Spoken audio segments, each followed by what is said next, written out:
not just interrupt and say what you want to say. So Sure. I just thought that maybe one way to start would be to ask you about some of the most likely wrong impressions that people who have listened to this podcast or who have interacted with Warren only briefly might get that are not at all accurate representations and depictions of Warren. So what is one likely erroneous impression that people who don't know Warren as well as you do are likely to develop as they listen to his life story and to the comments from the people who've known him? Well, I guess that question. he's a loser.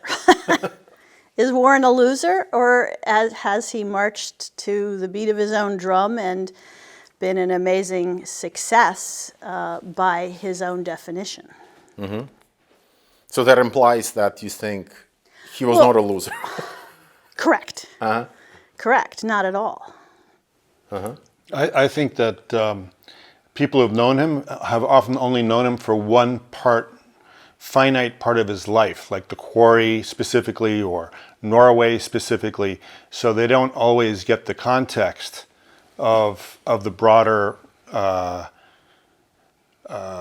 stream of time and the different phases and how the context. And so they only know him from that moment. They don't really get the timeline. Uh-huh. You asked, no, go on. Oh, people might also think that Dad is easygoing. And at one level, he is very superficially easygoing.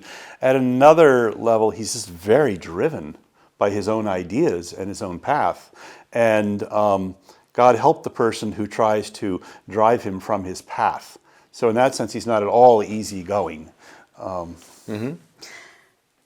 And to pick up on what Ivan was saying, I think people might think that that he moves too quickly. Someone once said that maybe he was a dilettante, and I don't think that's the case at all. He does have these areas that people see, and then he moves on, and they're probably not in his life anymore. But he's a provocateur, and he's a self-saboteur. So it's a funny needle that he has to thread in that sense. He's poking people. He's seeding the ideas. Once the idea is seeded, if it is seeded, fine and great, and then he moves on. Now, should he have stayed longer and seen it through?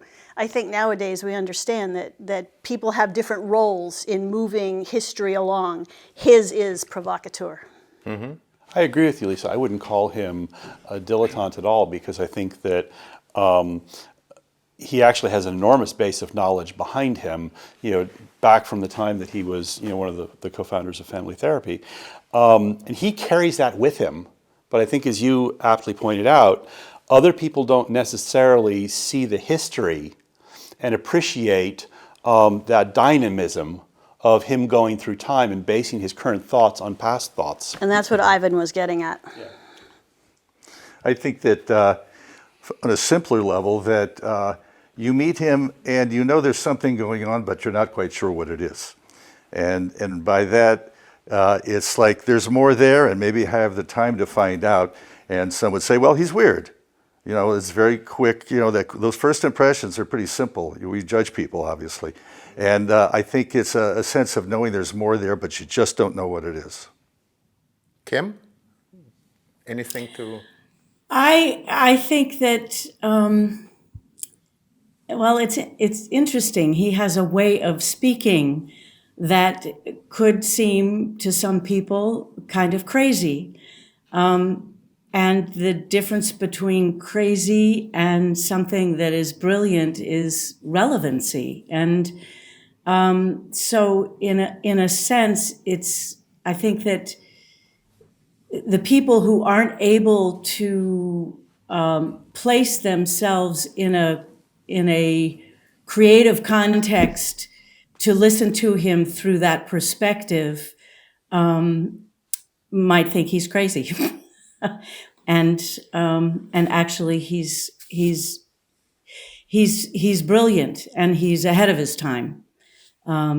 And so that's where I think some of the place where people there can be confusion because he's ahead of his time. There isn't the context for people to understand him. Mm-hmm. But he's also, in a sense, he is a dilettante because he wants to be provocative. There's a place in life for people who've had their PhD in a given area, but there's also a place, when they do that, they often are deeply seated in the background of that area. And what Dad does is he says, look, this is about conversation. This is about us now. And anyone should have the right to challenge those ideas. And in a sense, by coming in as an outsider, he has been able to challenge those ideas in many different fields. And I think that's part of what you liked about working with Warren, is to see how many areas he's attempted to tear apart. Now, it doesn't mean that everyone's going to like him, and many people are going to call him a dilettante because of the fact that he doesn't know each of these areas in great detail. But if we left those areas to people who knew them in great detail, we'd never have innovation. Sure. Karina, do you want to add something? Yeah, I think some of my experience with regarding your question is that people easily see him as very kind and gentle and easy to talk to. And often they miss his enormous inner power because it's not always called for. But that strength, and some people think that that strength is lacking, but that inner strength is so powerful. And I've seen it in situations, very challenging social situations, and it comes forth, and it's amazing. What he does, says, acts, does, and just changes the whole situation, changes actually people. Uh-huh. And I think a lot of people miss that and maybe possibly write him off as, just this gentle old guy. Mm-hmm. But that strength is formidable. It's very impressive and it's very powerful. And some of his gift, I think, is to when he is Warren, and some of the things you all expressed, and he leaves people utterly confused. And I know that sometimes that confusion in other people can bring a lot of things forth in them, because it's so unexpected, it's so across any expectation or rules or codes or whatever. And it's a kind of an art. Sometimes it's not, but sometimes it's really a kind of an art. Mm-hmm. But going back to the kind of the arc of his life story, I think one theme that I try to explore also in the podcast and in my work is this dialectic, if you will, between consistency and inconsistency, right? Or consistency and some kind of randomness. Because to a lot of people who have looked at various chapters of his life, a family therapist, a cybernetician, a Maoist, a worker, an entrepreneur, then the spiritual person, it might seem as if these are wild oscillations that don't necessarily adapt to a coherent narrative. And it seems in talking to you that you do see an organizing theme that does lend consistency to his reinventions. And I'm just curious what for each of you that theme is.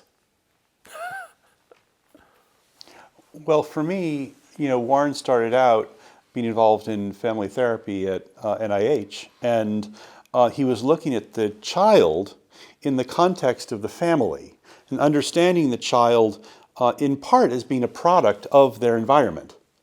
And he would want to do that with adults, say, but you couldn't really, because adults have a much broader environment that includes their workplace, it includes their social environment, etc. And whereas children were much more circumscribed. So I think it was a natural transition that he went outside of wanting to understand children and families to understanding the issues in society, first through physical environments, and then through the political environments that in which people interact that shape who they are. And then the spiritual environment after that. So do you think he was driven so much by an intellectual agenda as opposed to a personal because it does make it very kind of cognitive, intellectual, what you just said. I think it's a combination of those two. Deeply intellectual, but also a personal pursuit of his. I can't say where that personal pursuit originates in terms of the drive within him. He has always put that drive ahead of everything else in his life. He's never cared that much about how much money he has. He'd like to have enough to be comfortable, but that was all that he really cared about. He's never cared for possessions particularly. But he's been willing to give up almost everything to follow the path that he thinks is intellectually, and I will say spiritually, whatever that means in this context, important to him. But to get back to what that theme is, I think the theme has always been community. It's been the whole. It's about how you engage with the whole and how you can shift all of societies, I mean, and we're talking Western society, the US, whatever, away from that individual back towards community, the whole organism. And where that journey then went into the spiritual is into oneness. It's from whole community into oneness. And then, of course, he had his own personal journey, which I see as a journey that is moving towards kindness to himself and love in general. Yeah, he moved to Norway, and that was a country with I think he always described it to me a bit as like, it was a country of community, and that he felt that sense of community was being left behind in the States, and that he was finding it again in Norway. So it was the community, it was the people around him, and that he did like having people interacting in a small group, and maybe some people saw him as a guru or as someone to look up to, but I think on a personal level, I think he had a lot of affection and well-meaning to all the people he was speaking with. But to follow up what both of you have said, and perhaps take it to an intellectual extreme, it's about densely interconnected systems versus non-densely interconnected. And by that what I mean is that science had historically been looking at a single cause for a subsequent event. And Dad saw that as fundamentally wrong. And when he looked at families, he was looking at the relationship between the mother and the child, the father and the child, the father and the mother together, the other children. And so he was seeing all those connections. And that's the same as the connections we have within a community. The problem was that there wasn't really a science at that time when he was starting out to look at those densely interconnected systems. We didn't have the mathematics for it, and we certainly didn't have the computer science to be able to do it. So cybernetics for him was a way of starting to look at how we understand these densely interconnected systems. And as a psychiatrist, that's what he saw. And I think that's what he added to the mix of the other people who came from computer science, who just didn't appreciate the richness that he was trying to develop. And I was going through some of his letters from mid-1970s when he was still in Trondheim. And that was the time when he started reading political literature. So he's reading Lenin and Mao and Marx. And the interesting bit in those letters is that he's writing something like,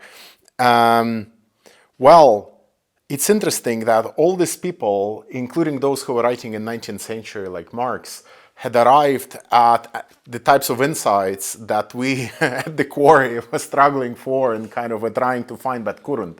So for him, even I think the subsequent Maoist kind of Marxist stage, in a way, was a pursuit of still that systematicity, that wholeness that was just expressed in a different language. And it seems that he discovered maybe not a science, but an analytical framework that he had somehow missed. The dialectic. And couldn't have discovered in the context of, counterculture of America, late 1960s. I think I would like to describe your question about the theme using his own word, life itself, which is, as I hear it, reflected in what a lot of you are saying, his closeness to life itself as it is defined in each moment, and his willingness to take the next step, however unexpected and irrational and unlogical that next step might be. He's willing to do that next step. Should we let Kim jump in? I really appreciated what Ben was saying. One of the things that I remember was when he left the U.S. To go to Europe, one of the things that he said that he was searching for was a place, a country where he felt that people still had say over what happened to them politically. And so he was constantly searching for what's outside of the system, and where people had agency and therefore could bring a different way of thinking individually to the collective. He was outside the box. He constantly stepping outside of whatever box culture was forming. He was looking for the door outside of it. But to me, this brings up a real problem, which is that Dad went directly from high school to medical school. So he didn't get a broader education. He didn't read the Greeks. He didn't read, Marx and Lenin. Not that he would have in a Toronto curriculum, but later on he discovers Marx and Lenin. But he could have discovered other periods of history as well. And that would have made sense to him, and seen that other people were trying to figure out, for example, through literature, how these densely interconnected systems work. But on the other hand, because he didn't have that background, he was willing to challenge everything.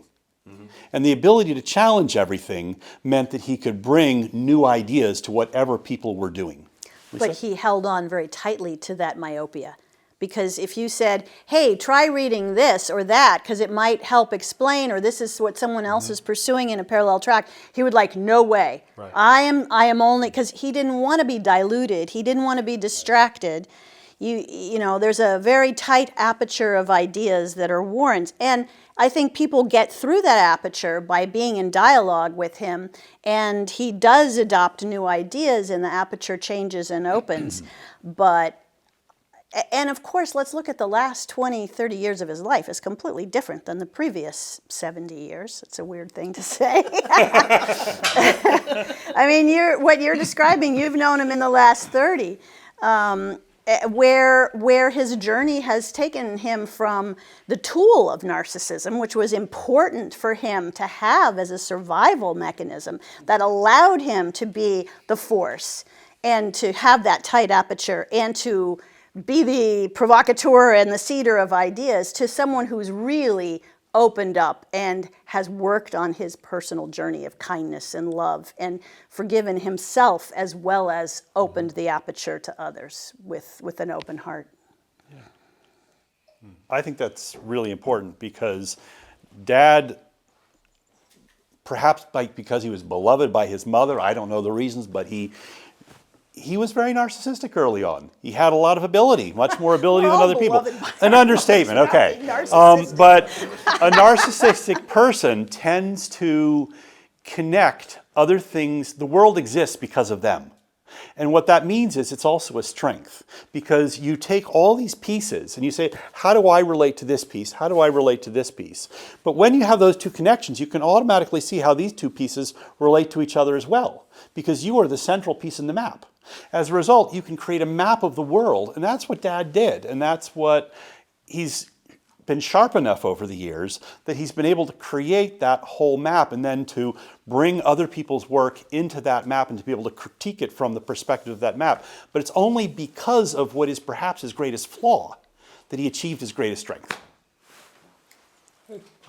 Ta-da-da-da. That's a diagnosis from the other psychiatrist. The doctor is in. I remember Dad being very defensive. You know, whenever we tried to critique him early in the decades before, he was an incredibly defensive guy and stubborn as all hell. And the stubbornness hasn't changed, but he's not defensive like he was before.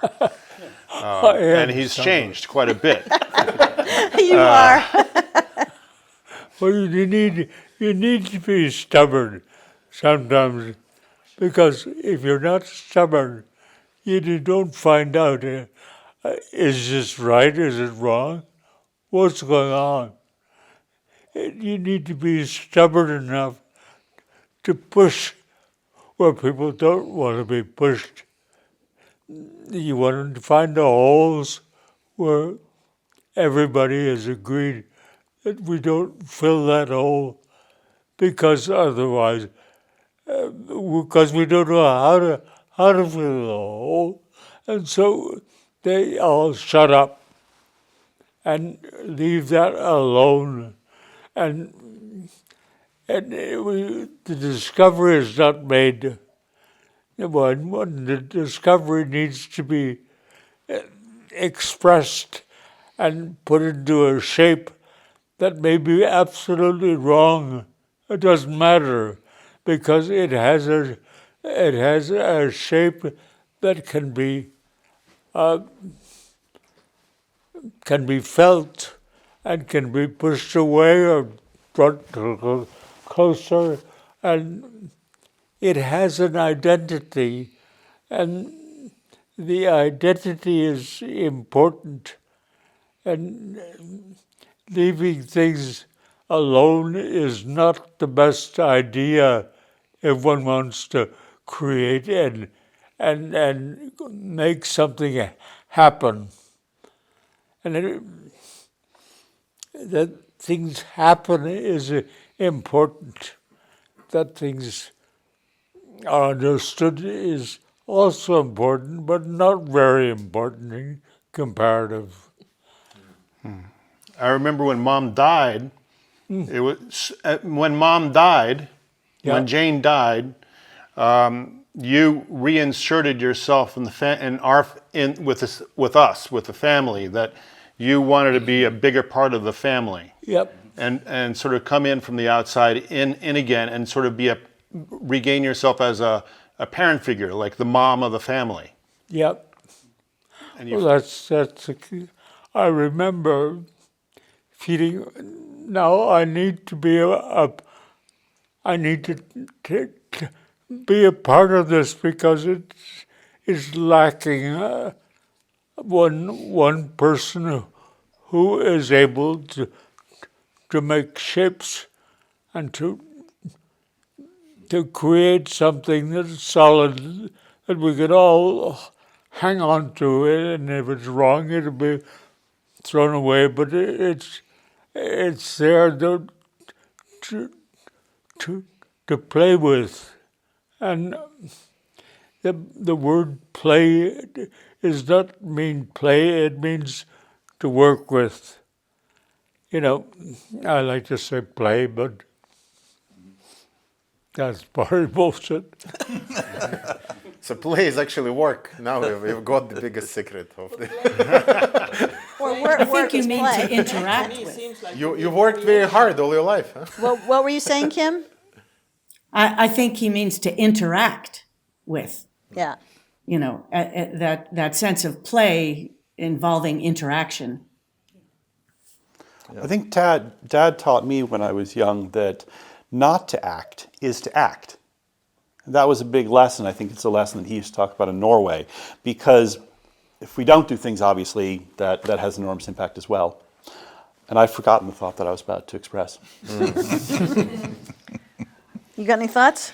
Well, my experience is a lot more personal. It was a different scenario for me because Warren adopted Kim and I was 12, and our father had died, and I was lost. And with Mom dating Warren, it was a matter of like, oh, here we go, because she was single, and you know, she was very much about home and building that kind of feeling.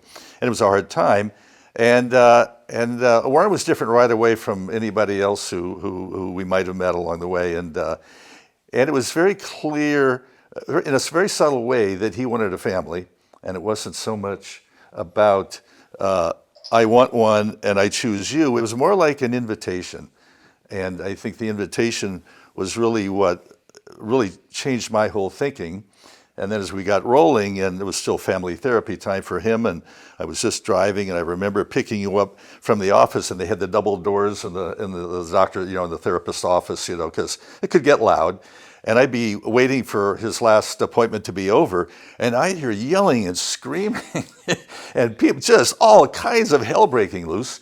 And he'd come out just like, lightly steamed, and I'm going, oh, you look like hell. What in the world? And at that point, I was going, how ironic. He's been through that, but he still wants a family of his own because a bunch of these other ones aren't working very well.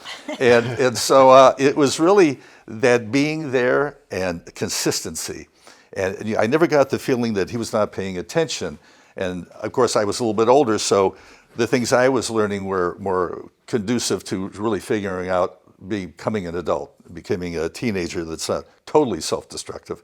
And he was very measured, and it was that care and that attention to detail about what's going on with you that was really just unparalleled. I mean, it's just something you wouldn't expect, and they're busy, their parents are working, and yet these things still happened, I think, through him. I can only say, when I saw these two kids, I said, come on, let's go together. Yeah. And it seemed crazy to me that these two kids should be property that is bought and sold. They needed a family. Yeah. And that was, I needed a family. Yeah. So what's the problem? Well, I hope Jane wasn't selling them. Make it Well, sound like she was. it's like the two puppies in the window, and it wasn't so much pity at all. It was you saw something, and you went, "This is what I want to build. This is what I want to devote my energy to, in a very real and present way." And you know, that's huge. There probably was a little bit of like, by the way, Warren, I come with the kids. Well, yeah, from Mom. Yeah, clearly it's a package deal, but you could have said thanks anyway.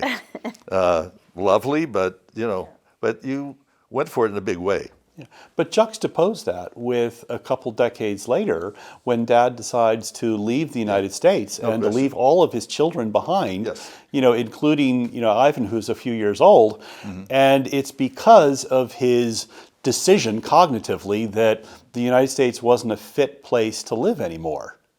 And so how do we reconcile these two? It was fit enough for the kids, apparently. Well, no, he would have been happy if we had all moved to Norway with him. Sure. I think. Yeah. But he didn't invite I don't think it was just that. I think that also he wanted to do what he wanted to do. And, when the ideas shifted inside of him that he's going in this direction, that's what he did. And that's the arrogance of him. That he will leave his family behind to follow his ideas, which were more important to him than anything. So, and that's the arrogance that was difficult to reconcile, and which is also why when he turned, I think it was 70, we decided to give him the Monopoly get out of jail free card, because we'd been so angry with him for so many years at that part of him that would just follow whatever his idea was and everybody else be damned. I think that's a good point, and it's hard to give bad news and say, this is really going to work out, trust me, because it's arrogant, but at the same time, it is, and I think in the divorce and the reasons there, it was, as I heard it from you, was I could waste another 10 years, not waste, but going through something that really isn't going to work anymore. And why not take full advantage of those 10 years? And I'm going to find out what it is. And yes, it is arrogant and it a bit selfish, but at the same time, he wasn't going to waste time anywhere. And I think perspective and all the things we gain with age allow us, as we were when he would turn 70, we all come to a moment where it was like, yeah, you did something that really upset everybody. Mm-hmm. But by the same token, we're looking at a much bigger picture now, and we all made it through with each other. I think in a funny way, we were pretty bonded from the very beginning, but it sustained, and I think maybe, it's just conjecture, but, Yeah, but the question is, was the extremism necessary? He throws out the baby with the bathwater. Now, he feels probably that he didn't, because he would say, I remember conversations like this, from when I was a teenager. But you're all strong enough. You have Jane. Everything's Right. going to be fine. be all right. You're going to survive. And by the way, don't call me daddy anymore. Call me Wanga Baduba. And then 6 months later, it's, by the way, don't call me Wanga Baduba. I'm Happy Feet now. And, it was like he'd throw away he had to throw away the social ties, the norms, in order to move on. And the fact is, he was right. I mean, we are all great and strong, and and he's back in our lives. Yeah. And when he, as you said, when Mom died, and you stepped back in, it was the sunshine we needed at that time, and continue to need and have. So thank you for all 100 years. I also really appreciated, as Kim mentioned, that get out of jail free card, because it was a turning point for me. I think I had been very resentful of Dad and how Dad chose to leave the United States, how he, chose to go to Trondheim, he chose to go on to Hvaler, he chose to go up to Oslo. We were never consulted in any way on any of these moves. But at a different level, at that time when he was turning 70, I feel like we just had to all be willing to put those things aside and accept Dad for who he was and who he is in order to be able to have a good relationship with him going forward. I think we all did that. And to me, that's part of what has been really wonderful about this family. Right. But he threw open the doors to his kingdom, and we gladly walked in, and he accommodated us somewhat as well. But we all just truly appreciated the kingdom finally also. So there was a give and take. What were you going to say? No, I remember that birthday party, and it was maybe, 50, 60, 70 people there. It was a huge room filled with people, and no one understood this get out of free jail card. I mean, absolutely nobody. It was like, what in the world is this all about? And I gave another speech, which was a little intimate speech. I was kind of crying a little bit, and people understood that speech but they didn't understand the card. And that shows you, I mean, this is maybe going back a little bit to what we were talking about, what one phase of and context, no one has an idea about Dad. It was a different place, a different time. And then this was a little time warp back into the 80s and giving him the card, and no one understood. Maybe he was a good salesman in this. He's an emotional salesman. Yeah. Being a little bit older, I had a different perspective, obviously. I lived with us in a different kind of way. So when we were at the party and we all got up to say something, and my remarks were restricted to, thank you for saving my life at least 3 times. And I have very clearly remembered each time you made a huge difference in my life. And it was just ingrained in me, just etched. And so that was really, that's also part of that process. You start to see those things more clearly. I don't know exactly what you're referring to, saving your life 3 times. I'll remind you again. He was choking on lobster once. It's a lobster. There's a knife. Oh, yeah. Oh, there's a bunch of different stories. And then he got me out of the draft very cleverly, Right, yeah. sending back all the draft notices saying deceased. And then finally they found I was not dead, and they came after me. And oh, guess what? You're in the express lane, and you're going down to the armory to have your physical. So then Warren goes, okay, I got this. And I go, what do you mean you got this? They come with soldiers and take you away.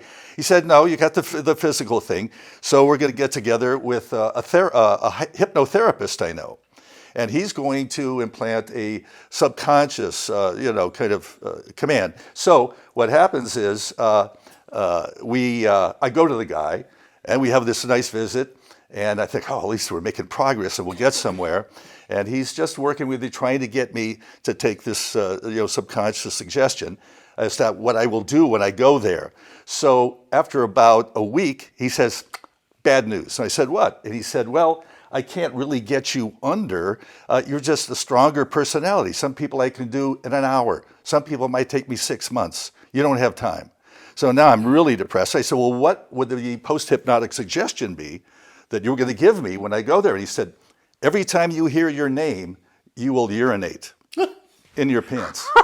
And so I'm going, wow, urinate in my pants. I don't know if I can do that, but this is the stakes are high. So the night before, I drink about 4 gallons of water. So I go in there and I wore light brown pants. So, it's going to be pretty visible. I go, here goes nothing. And I go in and they're sitting there. And then the first sergeant at the desk goes, Brodey. And I stand up and go to the desk and immediately start peeing in my pants. And he starts to notice it and he goes, Brodey, sit down. And I pee a little bit more. Boom, I sit down. Then finally I'm in the weird group, like, okay, what's going on here? And every time Brodey, so after about 4 hours, my pants are soaked, my shoes are squishy, and I smell like a urinal. And then I go see the psychiatrist. And then I had to go through that. I've never heard that story before. That's wonderful. It's his fault. And then, of course, when I go to see the psychiatrist in the little Quonset inside the armory, he wants to, we're going to get down into it. I go, oh, I'm going to the big leagues now. I don't know what I'm going to do from here. I just know urinate in your pants is the only thing I know. So the only thing I could think of, when I walked into there's the psychiatrist at the desk and the chair's right there. I took the chair and moved it to the opposite side of the room. I thought, well, I'll just fire a shot across the bow and see what happens. And then he goes, so tell me about your family. What's your relationship with your mother? I said, we don't talk about her anymore. He goes, what do you mean? We don't talk about her. Are you hearing me? And so I got really feisty at that point. And then he said, okay, stay right here. I have to run out. I'll be right back. So he ran out, and then I went out right behind him and just hit the street, and I was gone. And I thought, and so I get home, and you go, so how did it go? I said, I peed, but I have no idea what happened after that. And he said, well, we'll just sit and wait. And then 2 weeks later, I got a notice saying, we're sorry to inform you that you've been found unsatisfactory for military service. And thank you very much. So, hello. You saved his life. Laughing, but I don't know exactly why I'm laughing. Because It's funny. It's an old story which I've heard before. And each time I laugh at how clever I was. I think John was clever too. I think John played around, although I think the hypnosis took. I think that was all bland. No, I'm doing this. I mean, I wasn't like in a zone, but I got into the role, Right. into the act, and I had to make up the last act myself, but I had to get started. Necessity is the father of invention. Certainly The is. parent, anyway. Yeah. Well done. One thing that I thought we might probe a little bit deeper is, of course, the importance of the lab and the quarry, because they are the central stage in my story. And you may have seen in that note that I sent you that when I asked Warren about 3 most important events in his life, which I don't know if he had given a lot of thought to this question, but one of those events was him meeting Peter Ozer, which of course led to the lab and later to the quarry and everything else. What importance do you think that whole lab quarry period had in him deciding to be on the path that he eventually chose? I mean, in terms of his whole arc as a character of his own life, what particular importance did it have and why? Because it does seem like an important turning point for him. Well, it's kind of a chicken and an egg. I mean, he was at a pivotal point. Was that the thing that was spearheading? I mean, was that the engine that moved him to another place? Or was that something that he created to define the transition to another life? I'd go for the latter. I think that it was an important event at the right time in his life, but if it hadn't been that, it would have been something else. And maybe the path would have been different, but it probably would have been just about as interesting. And dramatic. Yes. I don't know what it would have been. Yeah. Because this is really, I think, the end at least for a while, of his willingness to work through institutions. Right? Yes. So this is when he really kind of goes on his own and starts doing things much more informally. It's no longer MIT, it's no longer Georgetown, it's no longer Washington School of Psychiatry. It's really him kind of going into the anti-establishment, anti-institutional phase. He appreciates that he can't succeed in the way he wants to within the context of the way things were in the United States, what he perceived as success in the United States, and so he decides to opt out. If you opt out, you can't lose. But that's actually a pattern, because remember, he had 1 year left before he would complete his psychoanalytic training in Washington, D.C. And at that time, his therapist tells him, he says, look, just 1 more year and we'll be done and you'll be an analyst. He says, no, I'm leaving. And the same in a sense with child psychiatry. He's at the, just approaching the pinnacle of success and recognition by others, and he decides to leave. He's approaching success in cybernetics, and he decides to leave. He has a baby and he decides to leave. Right. And so then the question is, well, why does Dad always, leave a little bit before the peak? And I think Lisa said it very appropriately when, Dad is afraid of success. My mother used to tell me this, that she discussed it with her analyst. And one of Dad's great challenges was a fear of success. Because that sets you in place. I mean, the success then makes you part of the system. And he can't be part of the system because his gift is to prod the system. So you have to be a self-saboteur in order to question and probe and move people beyond to move the chessboard more, to throw away the chessboard and create completely different games and playfulness.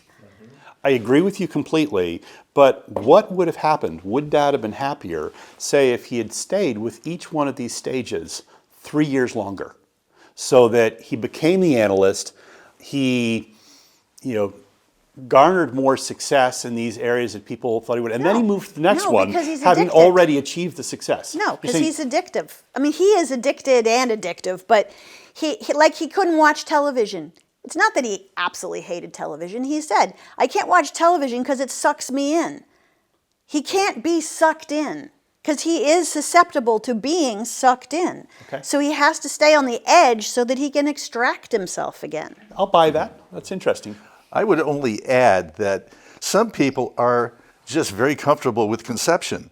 The following through and following it to its conclusion is not interesting anymore. Absolutely. You're really focused on one part of the process, and that's the spark in the beginning. Absolutely. And the spark is the draw. Why was he so obsessed with the spark? Huh? Why was he so obsessed with the spark, and why would he not be willing to carry it through all the way? Because there's another spark. That there's another aspect to the process Yeah. that he wasn't that interested in. Life goes before that's form. a reasonable. Spark goes before form. Form is not interesting. Yeah, The exactly. creational spark Yep. is interesting. And it's I a think the strength. piece that's getting left out here is the trauma that he experienced as a child. Yes, very true. And how we tend to reenact traumas in our life, which could be not finishing something, because he didn't actually get to finish and go through his childhood. It got severely interrupted at a very early point. And so that's going to have a huge impact on then how he continues on in his life. And I would add the trauma of Ivan's twin dying is also completely unworked through trauma for the whole family, really, but especially for Dad and certainly for Mom it was. Well, also because he made the decision to let that child go. Yeah. This is all As opposed true, to seeing what. but it's not entirely outside the realm of normal experience. And so to what extent do we say, well, Dad had a traumatic childhood and therefore that made him who he is? And to what extent do we say, well, Dad is who he is, he's responsible for his actions now, and he could have worked to change things, but he chose or fell into a path where he didn't. Yeah, but you just used the word choice. He chooses, and that's who he is. That's who he's fulfilling this path, the sparks, that he followed his own sparks without being intellectually engaged in them from the very beginning. And in the very beginning, when he was 6 and started to be traumatized, that's just the direction that those sparks took him in, and then he, expanded and continued in that path. The other piece to that, I think, is that, when he did go into therapy and recovered that trauma, which had been buried deep, that's when he really started to change and become more accessible emotionally and with some humility. He used to tell me about that his father was sitting on his chest, and it was around that time that finally he was able to push his father off his chest and breathe and expand his heart and allow change. Although it hadn't been actually his father. No, it wasn't his father at all. It's Yeah. just that's how he explained it to me. Right, but he had a relatively comfortable childhood. Oh, Dad, yeah. you're here. Dad, you had a relatively comfortable childhood. I'm sorry? I think you had a fairly comfortable childhood compared with many people. But I don't think this is a worthwhile stream Okay, to go perhaps it's down, not. particularly. Yeah. Yeah. I mean, a traumatic event is not the same as a childhood in general. Agreed. Also, I don't see Dad as a manager. If you continue beyond the spark of creating something, you have to start managing all these people and administrating and hiring people and firing people and all this paychecks and all this stuff. Dad's not that kind of person. Exactly. You're right. You're right, true. Ivan. Yeah. Very I think there might have been wisdom in his quitting at that point, which seems illogical. Because, Time to get out. like you say, he somehow knew he couldn't handle all that Time to go. managerial stuff, all that form. He doesn't like form. Maybe he could have been better at handing it off to someone else who could have done that. Yeah. He was not smooth at the transition. But that's the whole point, though, is that he didn't want to have any of those bits touching him. He didn't want all of the trappings of institutions in society interfacing with him, because that would dilute the purity of his being able to have his ideas the way he wanted to. It goes back to the aperture. He didn't want all of that stimulus that was not conducive to his own development and growth and expansion of ideas and sharing of community. But just thinking about it in the context of the lab, I mean, it's true that he disentangled himself and disengaged from institutions. It wasn't an MIT lab, and I had a very interesting conversation with Negroponte about how it could have been had he built that lab inside MIT, for example. But in distancing himself from institutions, he, in a very strange way, aligned himself with two rather volatile millionaires who in the end were representatives of institutions and were probably far more problematic than MIT. And who Which is ultimately- another paradox that, I want to play the hippie, but Yeah. what allows this hippiedom to continue is the generosity of two large fortunes. And they canceled each other out. And then he moved on. they sort of like, and he ends up in Norway. I think part of the issue there also is that, being the creative idea person, really what he needed to do was to join with a group that had the technical ability to manifest those ideas to work with. And instead, he went with Peter and Avery, who were both thought of themselves as idea people. And he needed, that's not going to work. 3 idea people trying to get something to happen. And later on, then, when Warren did try and join with a few people who could had the technical expertise to begin exploring how you physically get that idea into matter, that's when things started to happen for him. Except that those, the lack of money made it an issue. If he had had that money then something could have maybe manifested. But Dad did have ambitions for material success. I remember, at the age of 9 or 10, Papa talking about how, he really liked the idea of having a Learjet that would take him to meetings. And he talked very favorably about a fellow who had a Bentley or a Rolls Royce and how, quickly the car could accelerate. And I think he wanted to work within the institutions, and he thought that he could. And around the time that the lab ended, he made a decision that American Can and those other companies were not going to support the kind of work that you wanted to do, Papa. And therefore you decided to opt out of the system. But there was a time when I think he really did want traditional success, as was defined by, the American culture at that time. Yeah, but it's also funding. It's not just what you're going to get out of it. It's going to fund the work you want to do. And institutions are fairly rigid when it comes to, well, this was the scope of the work being done, and you want to take a left turn. Well, no, we want, we're not going to go in with just you changing the goal, as you're at your whim. They just don't do that. It's not the kind of environment. But do you think that there was a manager that could have managed Warren in the late 1960s? I mean, would he have allowed himself to be managed? Good luck with that. I don't know. I That's don't a good think so. question. I remember when Dad telling me the story about how he was put in charge of the psychiatric ward when he was a resident, and his attending psychiatrist was going away on vacation. And Dad said that he changed the whole structure of the ward and how it worked. And Dad told me this story, and you were very pleased with the changes you'd made. You thought they were good changes. And when the attending psychiatrist came back to the ward, he switched everything back exactly as it had been and ignored all the work that Dad had done to change it.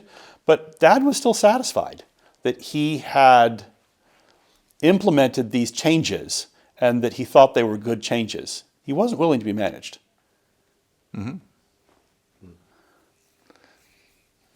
But is there one area where you think he clearly could have done something differently that would have made him a much happier person now?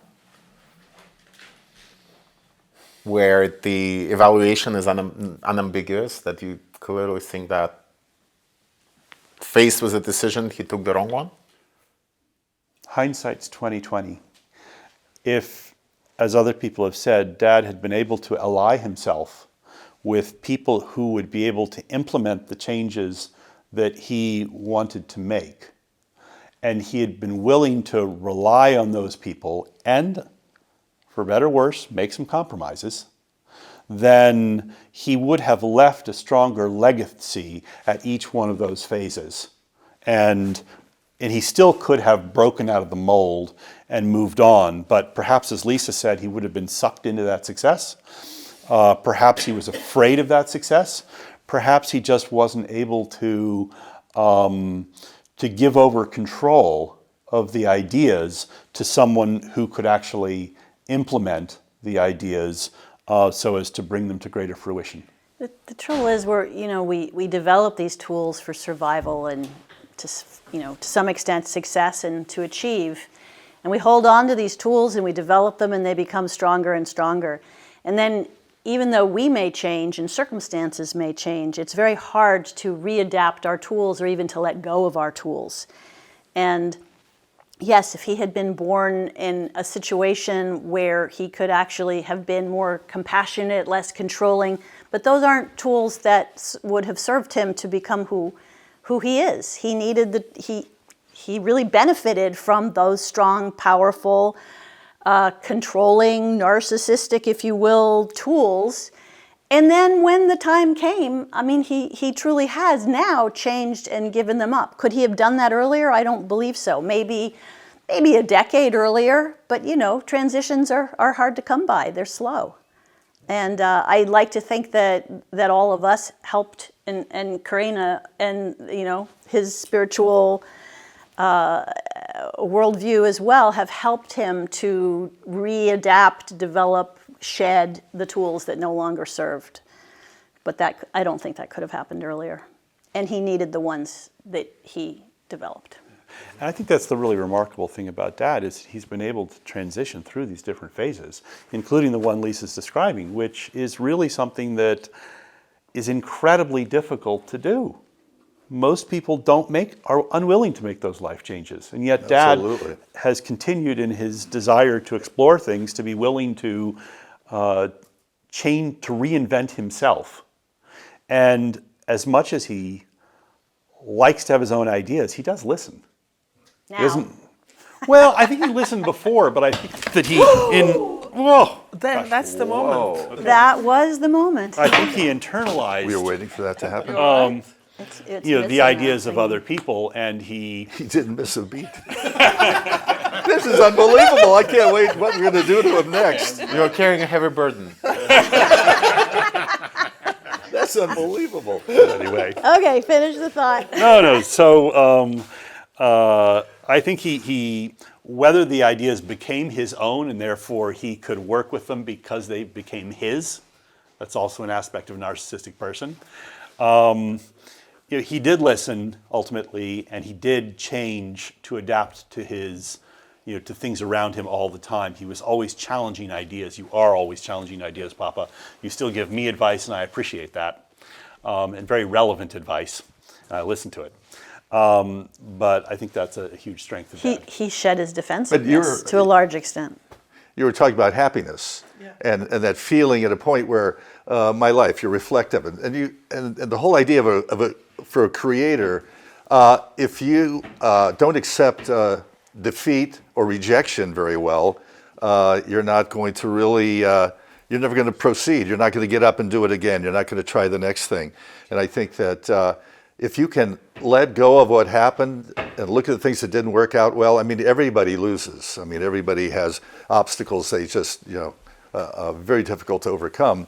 But the key is to be able to walk away from that and not be influenced or still impacted by that, meaning, I'm not going to do that again. You analyze it. You're still following this thing that is, you know, that you're chasing, and nothing's going to stop you.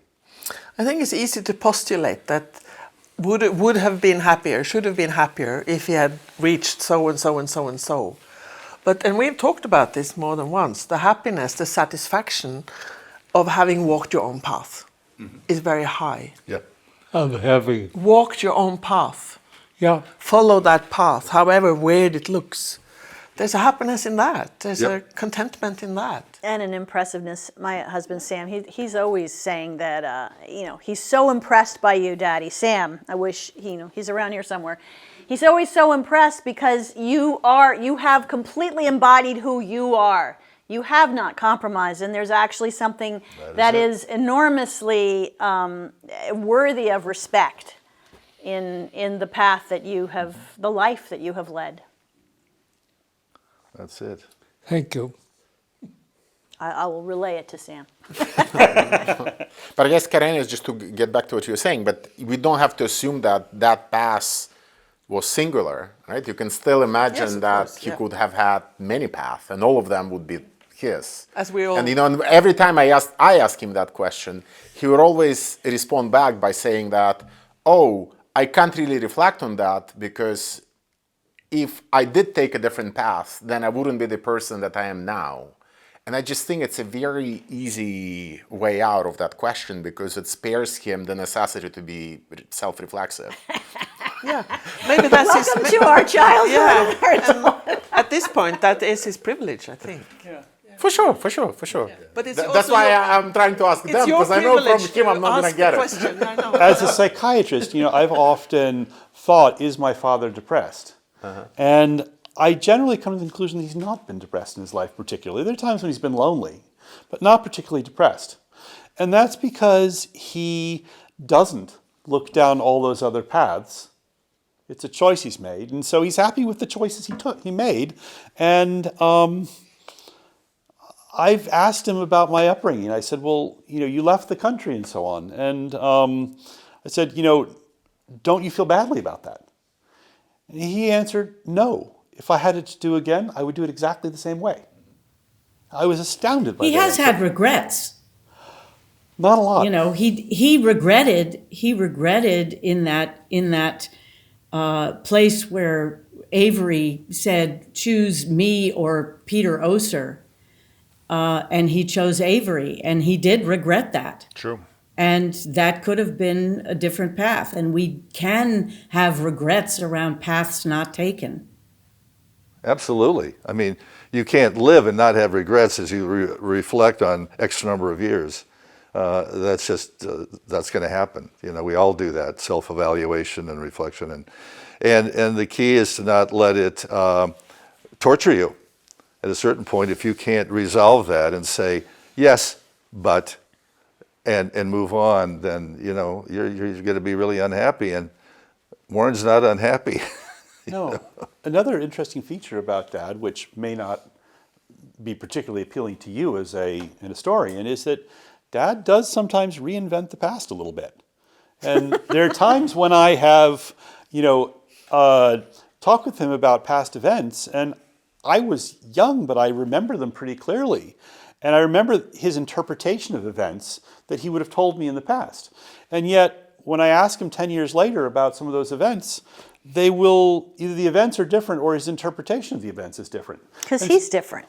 Right, so exactly. So that's really the issue. It's not that the events are different, it's that the interpretation is different. And Dad reinterprets history all the time. And that also is a way of not having regrets, because you bring it into a framework that is workable and where you couldn't know all the information that you should have known at that time in the past. Yeah, but it also plays to your narcissism because it becomes the ego at that moment relates to the past. Yeah. Right, Yeah, yes, so. thank you.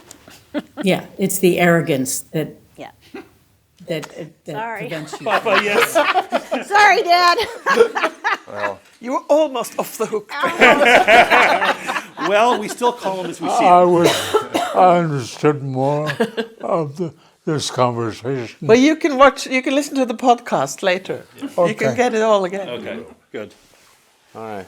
And I haven't said anything that I wouldn't be very happy with you hearing, because we've always been very honest with each other about what we think, and that's always been the core of our relationship, is being honest with each other. Yeah. Absolutely. Yeah, we don't pussyfoot. Even though you're 100, we still tell you when you're doing something wrong. If you're being a jerk, we're going to tell you, Papa. Yeah. What? I said, if you're being a jerk, we're going to tell you. Passive aggressive. Anyway, I am who I am, who I am. Yeah, remember Exactly. that Popeye? We And were that going through that. I am what I am. Hasn't really changed a lot. Yeah, you changed a lot.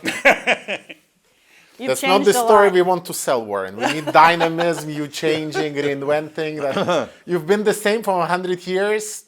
Going to No. be a hard sell. I don't change, I just grow. Oh, There you go. okay. Thank you. The same Warren expands and expands and takes over. Like an inflatable. Exactly like an inflatable. A big one. All right. So, any final thoughts? A consensus among us? A consensus? I don't think. Is there another jail out of free card coming? No, he doesn't need it now. Yeah, it was a Done that, been lifelong, pass. What do you think, Kim? Any last thoughts? Yeah, no. Is this I mean, some- I guess there is a last thought that yes, you are who you are, and you continue to grow. But I think one of the places where it's difficult is that there's collateral damage along the way, that the lack of self-reflexive ability doesn't enable you to actually apologize in a way that has depth. Wow, now we have a 12-step program. Apologizers Anonymous. It's a long list. You know, it becomes the excuse that I think Evgeny was talking about, you know, that I am who I am can be kind of an excuse to then not actually do some of the deeper self-reflexive work. Because there's a lack of acknowledgement that to apologize is to just be able to see and hear the other person, and it doesn't have to reflect back on you. It is really about the other person. And and that's the piece that's really hard, that it doesn't come back again. He's not apologizing for himself. He's apologizing because of your feeling, one's feeling, the person's feelings, and the damage done. So there's that disconnect. I agree. I think if Dad has never really apologized that I've ever known you to in your life, my life, but for him to apologize would be to say that he had done something wrong, not to acknowledge that the things he did were hurtful to someone else. Well, but that's that's hard. I mean, he certainly apologized and acknowledged how difficult my girlhood was, you know, in good. that. So I think he's acknowledged that, which he didn't for a long, long time. He was very defensive. He was like, "Well, you just would keep going off. I never saw you." And there wasn't that sense of like, yeah, I was 14. You were supposed to tell me to stay put because it was dangerous to go off. But, you know, he couldn't do that bit of it for a long time. But now I think he's much better at Yeah, he's acknowledged that for me as well. And there are other ways to show your feeling of responsibility for what happened. And it's easy to walk away and just disconnect, which he never has, really. I mean, he removed himself physically, but, you know, here at the end of the day, here we are talking about him and talking about how he impacted all of us. And I think that's really the bottom line. You know, that he's through actions has shown how he feels. Yes. And I think it's really good that he was able to apologize to the two of you for shortcomings that may have occurred. And to own that for you. Yeah, so it's satisfactory. Satisfactory. Just No, almost. no. He crossed the threshold too. Satisfactory. Okay, he made it. Nose over It the was finish line. hard. I had to push really, really hard because otherwise I'd get a therapy session. There you So, go. you know, But no bill. Well, that's coin of the realm is Warren's coin. a funny thing about Dad is that his coin is ideas. So I think would be perfectly happy to, if there's been a good conversation at dinner and the other person has money, for them to pick up the tab, because he's already given them plenty through the ideas he has. And that's just, you know, the way Dad's always been. So Avery had money, Dad had ideas. Why shouldn't they share each of what they have? Right. There's the emotional coin of the realm, and then there's a transactional. It's when you move out of transaction into what is next after transaction. That's a whole nother discussion. And I'm already wiggly and ready to get off this couch. Good. All right. Thank you. It's been. Thank you. I think we made it work. This is a unique experience. Right? So even if, you know, just for us personally. We relived the family therapy towards the end. I'm ready to get off the couch for Pete's sake. This is the family therapy You know, I wanted to have you at the table, but you insisted on being on the couch, so you know, we even got to the right setting. You started something. You'll be doing more. I'm saying you started out in family therapy. And you ended up that way, And this too. was a family therapy session when you turn 100. Full circle. Do you want to watch the trailer? Should we do it after lunch?